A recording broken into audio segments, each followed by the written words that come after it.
question is that clause 4 stand part. Yeah. Honourable Casey Costello. Mr Chair, I would first like to sort of take some time, because it's a little bit odd for me to be speaking and I feel a little bit like I'm out of sorts, but I'd first like to just ask the member around supporting the amendment that New Zealand First has put forward. And I'd like to take a bit of time to kind of explain why New Zealand First's position is where it is on this piece of legislation. Firstly, just if you'd indulge me, Mr Chair, the background on this space is that I have done a lot of work in the labour exploitation area and recognise the vulnerability of these communities, and therefore have had to rely a lot on the immigration legislation that looks at the protections for temporary workers and unlawful workers in this country, and that there is a real disconnect around the balance between those who are vulnerable workers for different reasons and that they have a position where they are losing wages. At the same time, New Zealand First is a strong advocate for our New Zealand businesses, for our hard-working Kiwi battlers, our farmers, our entrepreneurs, our small business owners, that are incredibly diligent employers. They rely on their workforce significantly and treat their workforce incredibly well because they know the investment that they have made is the backbone of their business. So we are talking about a very small sector. Our concern New Zealand First had in this was that, and it's been touched on in the discussion so far, that we needed to ensure that there was not only intentional actions, not only the mens rea to deprive, but that there was no reasonable excuse.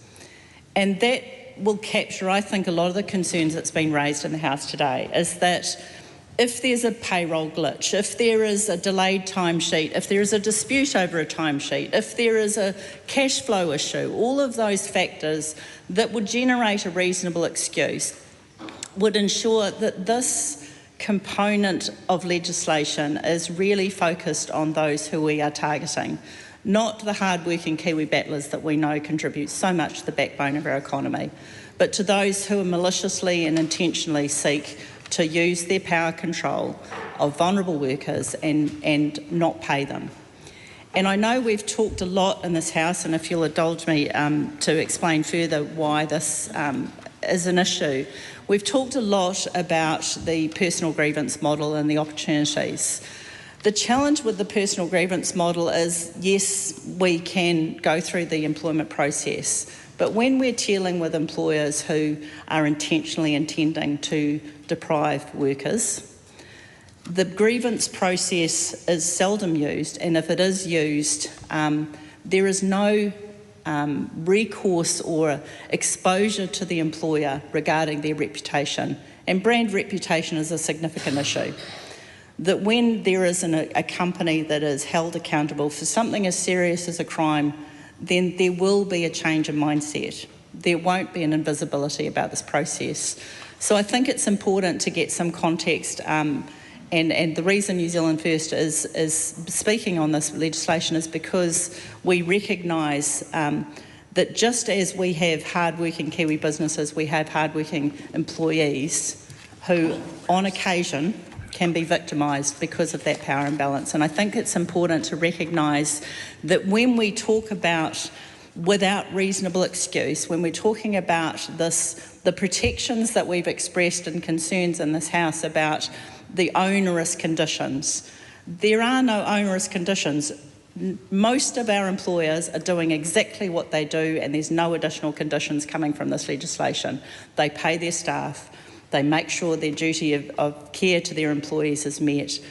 But we are talking about the employers who will profit off the backbone of hardworking New Zealanders who are here to make a buck, and I think this is where we want to see the balance. So my question really is asking the member to accept this amendment to recognise that intention and without reasonable excuse provides the balance that we think is important in this piece of legislation. Thank you, Madam Chair. Mr Chair. Kamala Billich. Thank you very much, Mr Chair, and thank you to the member for that very thoughtful contribution to this debate, which I think does really sum up the purpose of this legislation. It's not meant to punish people who have done no wrong. It's not meant to be an extra bureaucratic cost. It is simply punishment for those who intend to commit theft. And so I'm grateful to the member for providing this very good amendment paper to the House, and I do support this amendment paper.